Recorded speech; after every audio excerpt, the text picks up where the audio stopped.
वजीर आला केसीआर ने वाज़ेह किया कि तेलंगाना रियासत को सरसब्जी व शादाबी में दुनिया भर में तीसरा मुकाम हासिल है। उन्होंने कहा कि पहले नंबर पर कनाडा, दूसरे नंबर पर ब्राजील, तेलंगाना तीसरे नंबर पर आता है। वजीर आला ने याद दिलाया कि यूएनओ ने तेलंगाना में सरसब्जी व शादाबी प्रोग्राम को भी तस्लीम किया और सराहा। वज़ीर आला केसीआर ने कानून साज असेंबली में सरसब्जी व शादाबी पर मुख्तसर मुद्दती मुबाहिसे के मौके पर एक तवील वजाहत दी। उन्होंने कहा कि जंगलाती शोबा मुल्क के सबसे ज्यादा नजरअंदाज किए जाने वाले शोबों में से एक है। इसके नतीजे में माहौलियाती तवाज़ुन बिगड़ जाता है, दर्जे हरारत बढ़ गया है, बारिशें थम चुकी हैं, खुश्क साली आ चुकी हैं। ये पूरी दुनिया में देखा जाता है। मुस्तकबिल के हादसात और नुकसानात को रोकने के लिए साइंसदान हमेशा मुनासिब सिफारिशात करते रहते हैं। माहौलियाती तवाज़ुन बढ़ाने और हरियाली बढ़ाने जैसे मसाइल पर तवज्जो दें।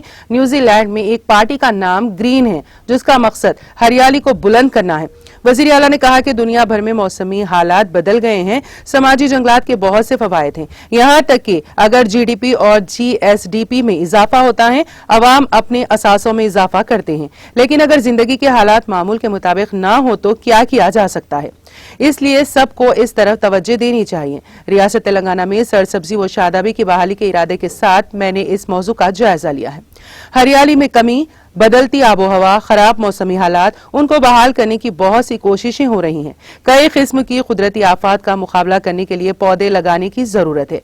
वज़ीर आला केसीआर ने कहा कि दरख्त लगाने से कुदरती आफात से बचा जा सकता है।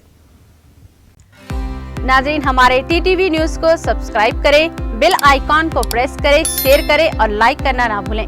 और किसी भी एडवर्टाइजमेंट के लिए हमारे इस नंबर पर कांटेक्ट करें। हमारा नंबर है 9550102020 पर।